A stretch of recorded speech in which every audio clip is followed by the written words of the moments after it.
Bonjour à tous et bienvenue dans une nouvelle vidéo qui va s'intéresser encore une fois dans une partie 6 au routage solaire on-grid.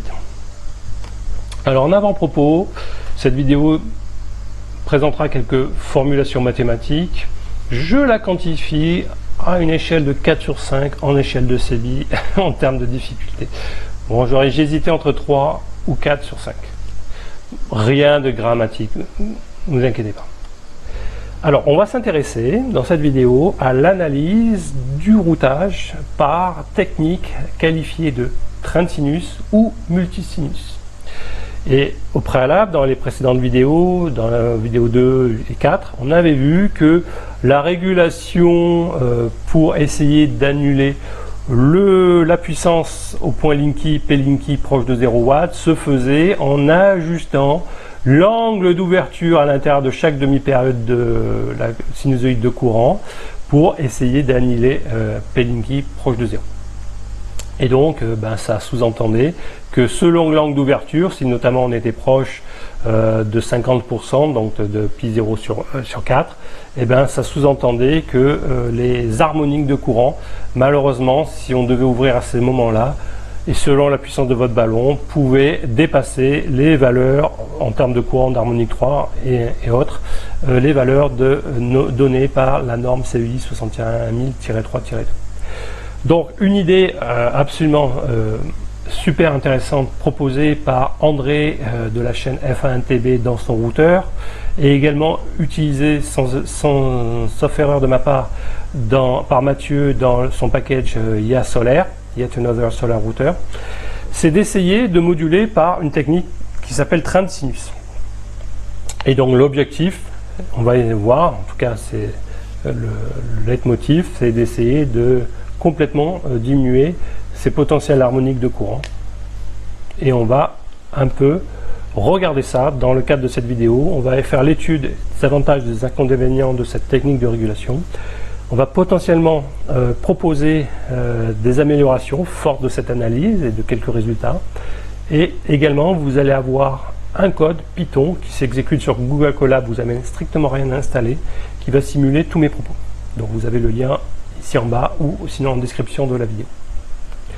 Alors qu'est-ce que c'est que la technique de régulation par train de sinus? L'idée, c'est d'aller d'abord moduler, non plus à l'échelle de la demi-période de T0, donc c'est-à-dire de l'ordre de 10 millisecondes, on va aller moduler, réguler sur une échelle temporelle beaucoup plus grande, de l'ordre de T qui est proche de la seconde. À l'intérieur de cette période T, on va potentiellement envoyer de la puissance sous forme d'un multiple K entier de période, voire de demi-période. Voilà. Et cette valeur de K doit être choisie, évidemment, pour que le bilan de ce que vous injectez dans le réseau et ce que vous soutirez pour alimenter votre ballon soit le plus neutre possible. Donc l'avantage de choisir un K entier, c'est que le démarrage de l'envoi de cette puissance ou la fin se déroulera très très proche de 0 ampère ou de 0 volt. Donc du coup, comme on l'a vu, devrait minimiser un peu l'impact des harmoniques de courant qui est proportionnel, on va dire, au saut d'amplitude proprement parlé. Attention avec ce choix là de période T que vous utilisez pour faire votre routage en train de sinus. Ce choix là est multifactoriel, mais en tout cas ça doit être un minimum entre les performances de régulation. On va le voir que selon le T que l'on choisit, on va plus ou moins avoir des bonnes ou des mauvaises performances de régulation, et également un compromis avec ce que voit le compteur Linky. Lui, il a son propre T que l'on ne connaît pas forcément. Et donc, s'il y a une inadéquation entre la valeur de T qu'on choisit pour notre régule et la valeur de T du Linky, il se peut que le Linky, avec cette régulation en train de sinus, vous surfacture parce qu'il y a un mismatch entre les deux. Donc, ce que je veux en train de vous dire, c'est que cette technique-là est fondamentalement liée avec votre compteur que vous avez, avec votre compteur Linky. Donc si un jour il change de compteur et où il modifie, je ne sais pas, par flash, le comportement de celui-ci, voilà, il diminue par 2 ou augmente par 2 la durée de leur T, et bien vous allez devoir vous adapter également dans votre logiciel routage par train de sinus. Ceci étant dit, je vais définir les notations. Alors contrairement à André, on a vu qu'il faisait une chose de Stackabila, qu'il envoie la puissance entre 0 et TS, et puis il n'y a rien après. Moi, c'est l'inverse que je vais faire. Je vais envoyer la puissance dans votre ballon. Alors ça, c'est le courant ballon à la sortie de votre routeur, à partir d'un temps TS qui va être défini comme un multiple de T0 plus un alpha. Alors qu'est-ce que c'est ce alpha? C'est par exemple le fait que votre estimateur du passage en 0, vous avez un 0 crossing par exemple qui vient de votre robodine, n'est pas parfait. Et donc il y a un petit décalage de quelques fractions de millisecondes. Et donc ce alpha va modéliser un peu ça, quid des performances sur les puissances ballon et puissance Linky quand vous avez un alpha différent de 0. Donc on résume, entre 0 et TS, au niveau sortie du routeur, vous n'avez rien. Entre TS et T, vous avez le courant nécessaire pour alimenter votre charge. Ça veut dire que le courant qui est envoyé, si vous avez un ballon de 3000 watts, ça va être le courant pour lui donner à manger. Ça ne peut pas être un courant qui est plus petit. Si votre ballon a besoin, par exemple, d'un courant de 12 ampères RMS, eh ben, il faut lui envoyer 12 ampères RMS. Voilà. Vous ne pouvez pas lui envoyer moins. D'accord? Donc entre TS et T, vous allez lui envoyer la puissance qu'il a besoin pour alimenter votre charge. Alors, on va d'abord calculer la puissance qui est reçue au niveau du ballon avec ce type de routeur. Donc entre 0 et TS, on n'a rien, et puis entre TS et T, on a plein pot la puissance nécessaire pour alimenter votre ballon. Donc on va écrire la puissance du ballon, c'est la puissance moyenne intégrée entre 0 et T. Donc c'est intégrale 1 sur T intégrale de 0 à T, de votre produit tension courant, ils sont tous les deux en phase, il n'y a pas de souci. Voilà, donc j'exprime ça en amplitude avec les racines de 2 machin et courant RMS et tension RMS. À un moment donné, ça équivaut à aller calculer une intégrale entre KT0 plus alpha AT d'un sinus carré. Voilà, donc on va faire quelques notations, etc. Par exemple que ABRMS est le produit courant tension RMS. TE, c'est rien d'autre que T moins TS, c'est le complémentaire A.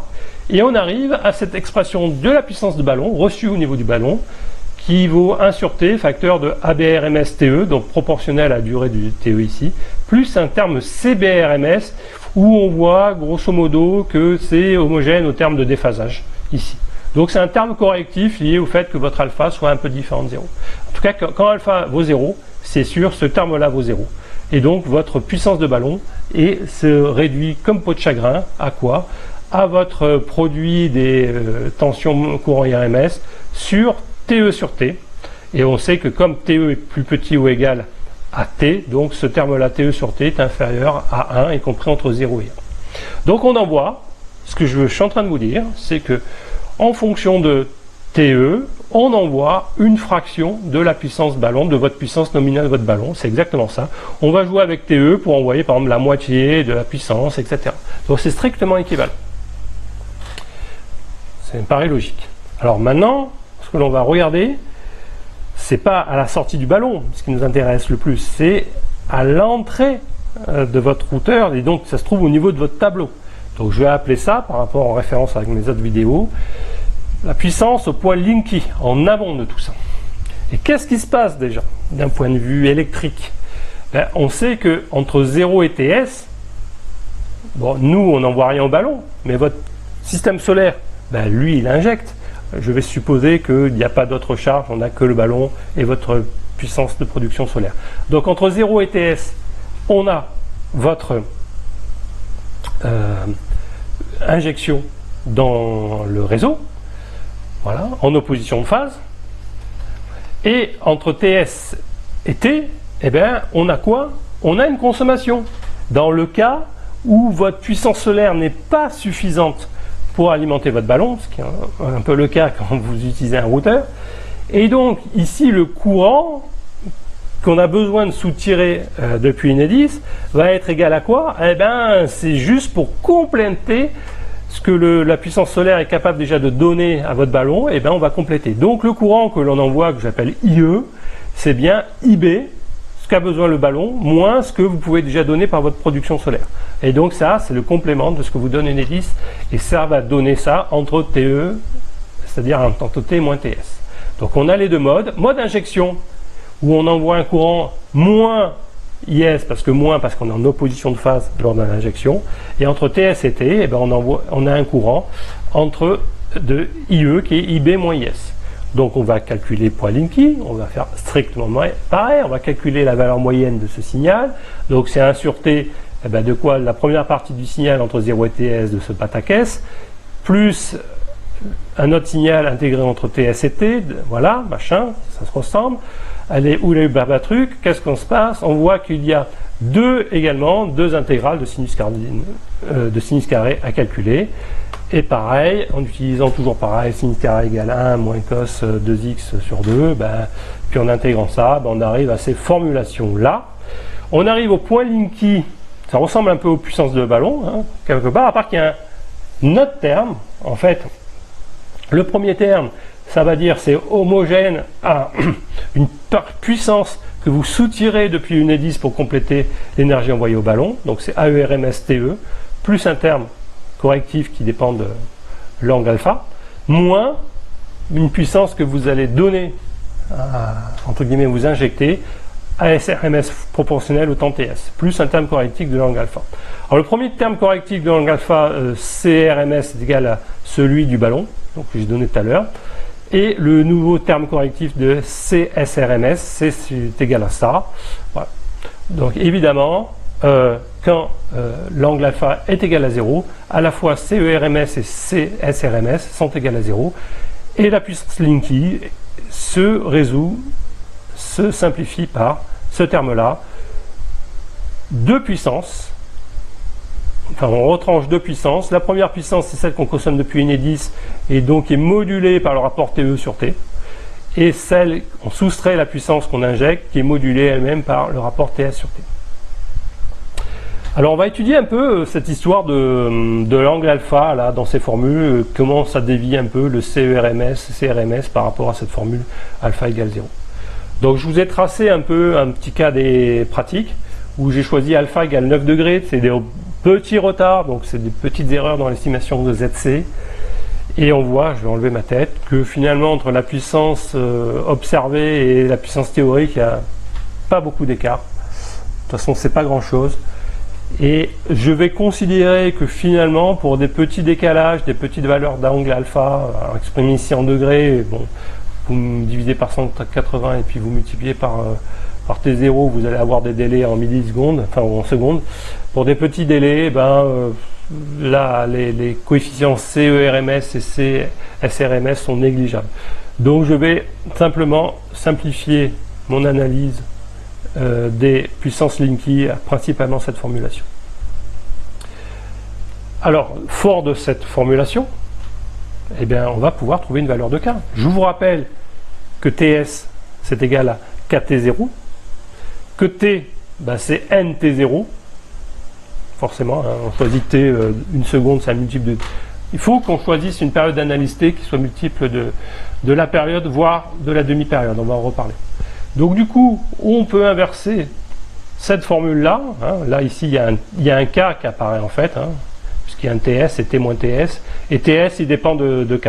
Donc on peut inverser la formule, on trouve ça, et on trouve que quoi? Que K, c'est égal à N fois IBRMS, donc ça c'est connu, hein, c'est le courant nécessaire pour votre ballon, moins ISRMS, c'est le courant que vous injectez en ce moment en cours dans votre système solaire.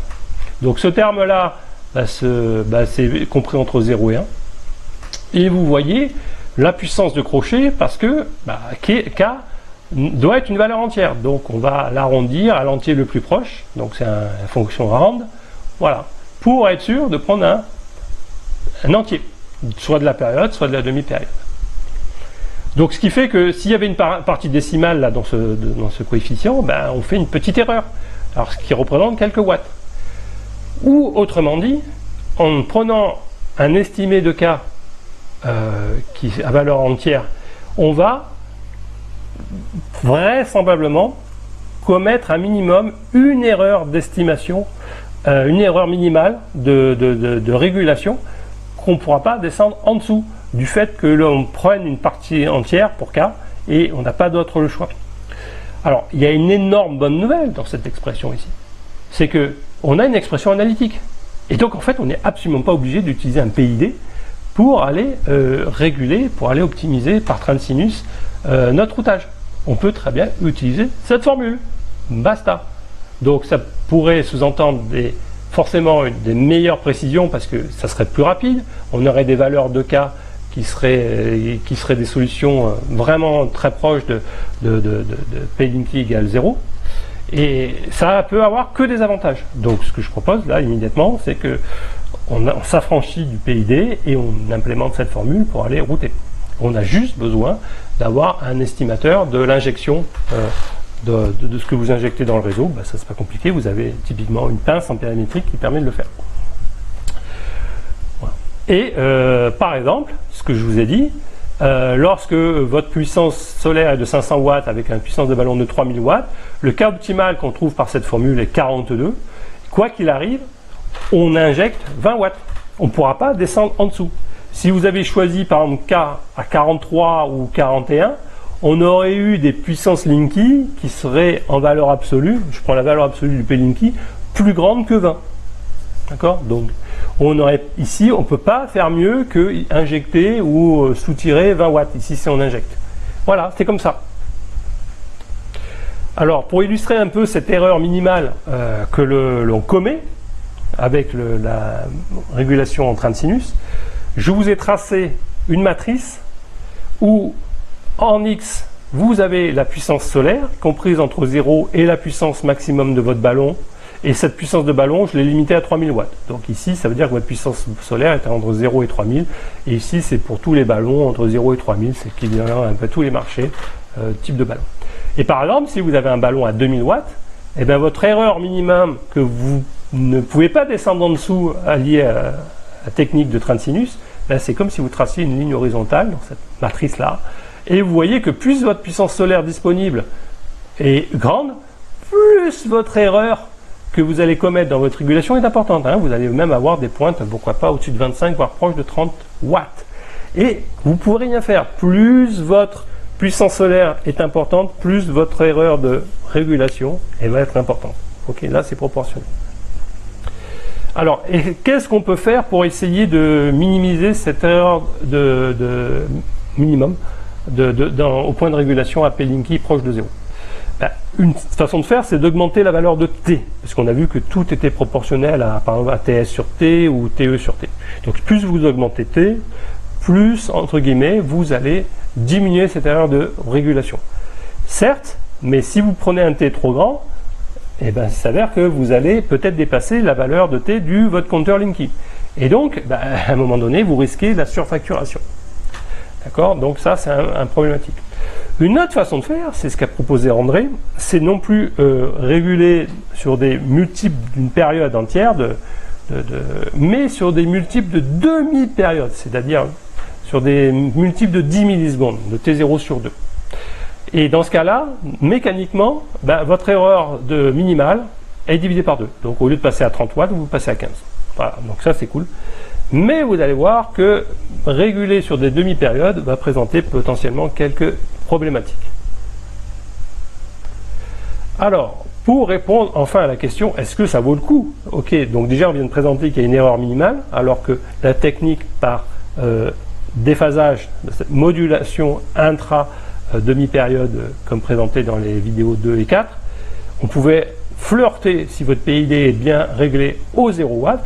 Ici, on ne peut pas, par exemple, descendre en dessous de 30 watts, quoi qu'il arrive, certes, mais est-ce que, au moins, en termes d'harmonique de courant, il y a des avantages? Parce que sinon, c'est terminé, bonsoir, il faut utiliser les premières techniques.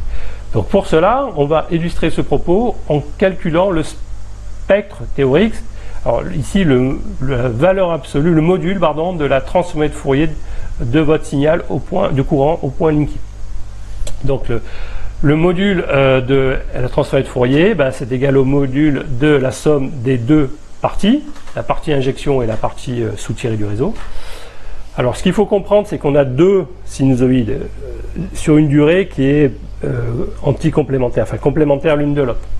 Et ce qu'il faut savoir, c'est qu'en traitement du signal de base, la transformée de Fourier d'une sinusoïde observée sur une durée infinie, c'est ce qu'on appelle 2 Dirac, c'est deux signaux, deux pics très fins, même qui est une largeur infiniment petite, qu'elle est centrée sur la fréquence de votre sinusoïde, ici sur 50 Hz, une première et une autre, puisque c'est un signal à valeur aussi complexe, sur moins 50 Hz.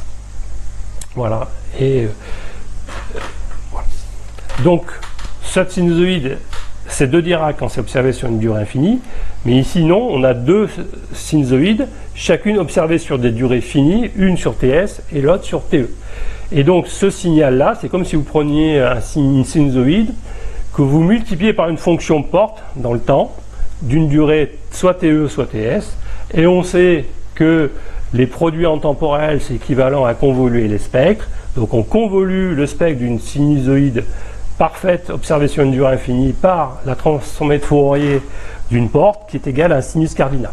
Donc c'est pour ça que vous voyez dans les formulations finales du spectre ici SRMS comme la différence entre deux sinus cardinaux. Alors je vais illustrer ce que c'est que cette fonction sinus cardinal. Mais en tout cas ici les termes 1 et B1 c'est plutôt les sinus cardinaux qui sont centrés sur les fréquences positives. Alors quand c'est marqué moins F0 c'est les fréquences positives, c'est sur 50 Hz ici. Et ici c'est sur les fréquences négatives, donc on va dire que comme le spectre est antisymétrique et hermitien, on va quand même regarder que les fréquences positives. Donc globalement ça équivaut à regarder que les deux sinus cardinaux ici qui sont sin A1 et sin B1. Alors la différence entre ces sinus cardinaux, alors leur amplitude, il y en a un qui est multiplié par TS et l'autre TE, donc déjà ils ont des amplitudes différentes. Alors qu'est-ce que c'est la forme de ce sinus cardinal? C'est quoi une sinus cardinale? C'est une fonction qui fait symétrique autour de 0 et qui vaut un gros lobe principal et puis après qui rebondit à l'extérieur avec des lobes de plus en plus petits qui s'atténuent vers 0 à l'infini. Donc grosso modo, ce spectre-là, c'est la somme de deux sinus cardinaux d'amplitudes différentes, un multiplié par TS, l'autre par TE. Mais ce qui est le plus important, c'est ce qui se trouve à l'intérieur. Et la période de ce sinus cardinal aussi va varier. Et donc, ici, vous voyez, un coup, vous avez TS, un coup, vous avez TE. Alors, ce qu'il faut comprendre, c'est qu'un sinus cardinal, plus la valeur de T à l'intérieur est petite, plus ça va élargir votre lobe principal. Donc là, quand vous avez un T tout petit, c'est très très très large. A contrario, quand vous avez un T qui est tout petit, vous avez votre lobe principal et vos oscillations qui s'écartent, qui sont de plus en plus petites. Or, imaginez qu'une des deux sinusoïdes qui constituent le signal est très petite. Donc ça veut dire que soit TS est tout petit, l'autre TE très grand, et vice versa, c'est dual. C'est parce que c'est complémentaire. Ça veut dire qu'on va avoir potentiellement un sinus cardinal qui va être très très grand, qui va être très très large, parce que la durée d'observation de cette sinusoïde est toute petite. Autrement dit, pour vous illustrer, imaginez un sinus, il n'y a pas plus bande étroite que ce signal-là. Une sinus, c'est en théorie, observé sur une durée infinie, c'est une seule fréquence. Mais même un signal aussi bande étroite qu'il peut être qu'une sinusoïde, observé sur une durée infiniment courte, en termes de spectre, c'est un signal qui est très large bande. Ce que je suis en train de vous dire, c'est que n'importe quel signal, quel qu'il soit, aussi bande étroite qu'il soit, observé sur une durée aussi courte, fait que ce signal-là devient impulsionnel et devient, en termes d'occupation spectrale, quasiment plat, et donc devient large bande. Pour résumer, on va étudier ces trois fonctions-là, enfin ces fonctions-là, dans trois cas différents. Alors le premier cas, c'est puissance solaire qui est toute petite. Imaginez qu'on peut injecter que 40 watts. Donc les voici, 40 watts. On va les injecter sur une période TS qui est quasiment égale à grand T. Vous voyez, et la dernière partie sur une période, c'est la petite période de données disques qu'on a pu injecter. Là, on en voit quasiment 2660 watts dans cette toute petite période. Donc qu'est-ce qu'on a dit? Ici, c'est comme si on avait une sinusoïde observée sur un temps qui est beaucoup plus grand que celle-ci. Donc la sinus cardinale qui va dominer en termes de spectre, eh ben c'est bien celle en rouge, parce que c'est celle-là qui a la durée la plus courte. Donc on voit bien que le sinus cardinal que l'on observe, qui domine le tout, c'est celle en TE. TE, sur celle qu'on injecte qui vient de donner 10. Et on voit que le lobe principal, il est tellement large, il arrive même à flirter vers les 0 Hz. Et puis ce que je n'ai pas représenté, c'est les rebonds en lobe secondaire. Mais on voit, on a un signal qui, à petite puissance, devient assez large bande. Et même, il y a des basses fréquences, même plus basses que le 50 Hz. Donc attention, on est proche de composantes continues. Et le signal, en fait, si on devait le représenter, il est très très très déformé. Et il y a des hautes fréquences. Alors, je vais temporiser le tout, calmer le tout. Les amplitudes en tout sont très très faibles. D'accord, c'est un signal large bande, mais qui excite un peu toutes les fréquences, mais avec des toutes petites amplitudes. Donc c'est pas très grave en soi. Mais c'est large bande. Et on va représenter le cas 3, le cas dual. C'est à contrario, on a une très très forte puissance solaire, 2660 watts. Donc voilà, hop, on n'a pas eu besoin d'injecter plus que ça dans le réseau. Et le reste, c'est juste le complément de Enedis qu'on a besoin pour arriver aux 3000 watts. Donc pas grand chose. Et là encore, si on trace le spectre, lequel des deux sinusoïdes est la plus courte? C'est la verte. Donc le sinus cardinal qui domine les deux, c'est celle en puissance solaire, c'est celle en TS. Pareil, donc c'est exactement le même cas dual que le cas 1. Donc je vais vous présenter maintenant le cas le plus favorable. C'est le cas où la puissance solaire est égale à la puissance de ballon sur 2. Donc regardez ce qui se passe en termes de point Linky. Entre 0 et TS, on injecte la puissance PS qu'on a en dispo, enfin le courant IS associé. Et au-delà de TS, entre TS et T, on va consommer depuis le réseau pour complémenter le ballon pour arriver à 3000 watts. Et on voit bien le point d'inflexion, là où on passe d'injection à sous-tirage, ici avec l'opposition de phase. Et le spectre associé, regardez, il est beaucoup moins large de bande. Regardez le lobe principal. Là, de lobe principal est de 0 à 100. Là, on est quasiment on est entre 49 et 51 Hz. Donc, on a divisé considérablement la bande passante, enfin l'élargissement de l'occupation spectrale dans ce cas de figure. Et ce qui est rigolo, c'est que c'est un comportement en termes d'occupation spectrale qui est complètement opposé aux résultats qu'on avait eu dans le cas de régulation routage classique, c'est-à-dire intra-demi-période avec l'angle d'ouverture, où on avait vu que justement, quand la puissance solaire est égale à la puissance du ballon sur 2, c'était là, généralement l'angle d'ouverture optimal c'était le 50%, et c'est là qu'il y avait le plus d'harmonique, c'est là que finalement le spectre est le plus large. Donc ça c'est intéressant qu'on remarque, parce que ça se comporte diamétralement opposé au comportement du première technique de routage. Alors, on va parler un peu maintenant du cas de demi-période, parce qu'il est intéressant, c'est une technique qui est proposée par André, qui dit qu'au lieu de choisir K comme étant des multiples du T0, on va les choisir K comme étant des multiples de T0 sur 2. Alors du coup, drastiquement, ça divise par 2 toutes les erreurs minimales qu'on avait vu ici, poum, ça divise à 2, au lieu de passer à 30, vous passez à 15. Donc ouais, chouette, donc ça veut dire que je vais soutirer un peu moins du réseau, ou je vais injecter un peu moins. Donc ça, c'est une très bonne nouvelle. Mais, en termes de spectre associé, attention, attention, attention. Si, par exemple, vous avez une puissance solaire qui est très très faible, 100 watts, celle-ci reste constante. Imaginez qu'on reste en puissance 100 watts entre deux périodes T consécutives. Et si, par exemple, votre valeur de K est impaire, le spectre associé, si vous choisissez grand T égale 1 seconde, va présenter les zéros du lobe du sinus cardinal font que vous avez le maximum d'un lobe secondaire qui passe en 0. Et ça veut dire une composante continue. Ça veut dire, oulala, attention, vous avez une composante continue. Ok, donc, qu'est-ce que propose André? Son idée, c'est de dire, au lieu d'intégrer sur 1 seconde, 1000 millisecondes, on va intégrer sur 990, qui fait que dans le cas où la puissance solaire reste constante et que le K ne bouge pas entre ces deux période d'analyse T à 990 millisecondes consécutives. À la deuxième période d'analyse, comme on a décalé, la valeur en 0 va s'annuler, donc il n'y aura plus de composants de continu. Alors qu'est-ce que j'en pense? C'est une bonne idée, mais je pense qu'en pratique, cette annulation de la composante continue ne doit pas arriver souvent. Pourquoi? Parce qu'il n'y a aucune raison qu'entre deux périodes T d'analyse, la puissance solaire reste constante, premièrement. Donc une des deux conditions n'est plus respectée.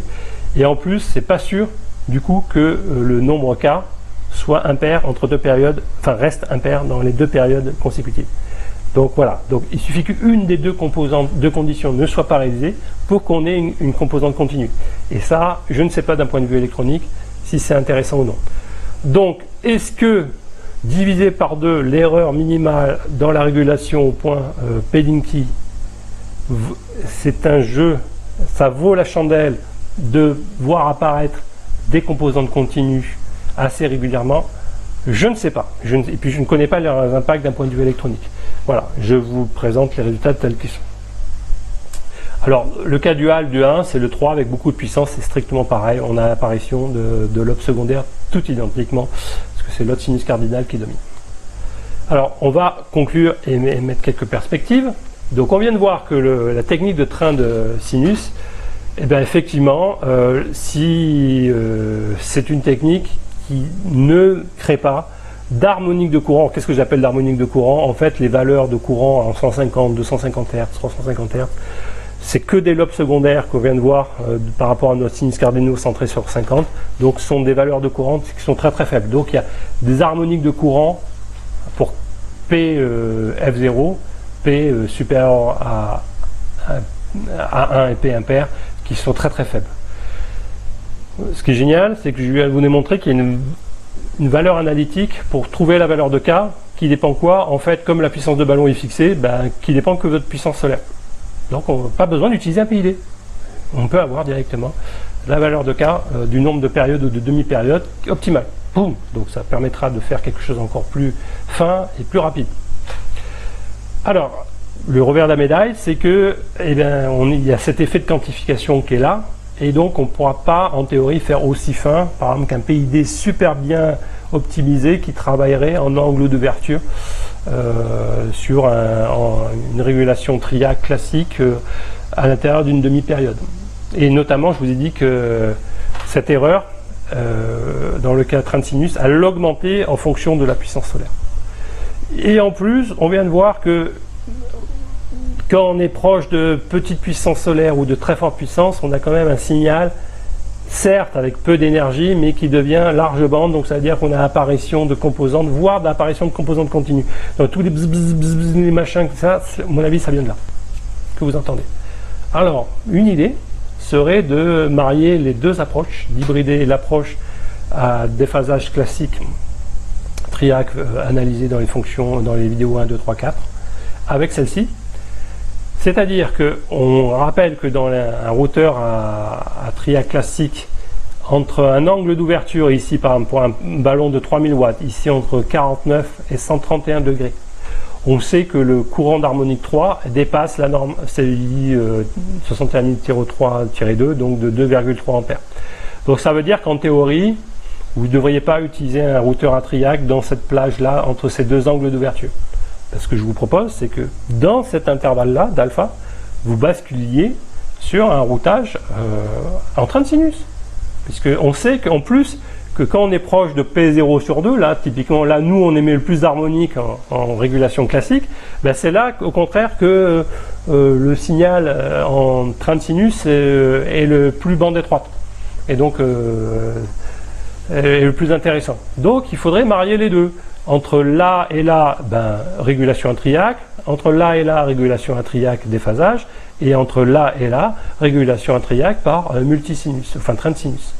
Voilà, c'est ce que je vous propose. Et en plus, dans les deux cas, en fait, je vous ai donné quasiment une approche qui permet d'estimer les valeurs pour être indépendante d'un PID.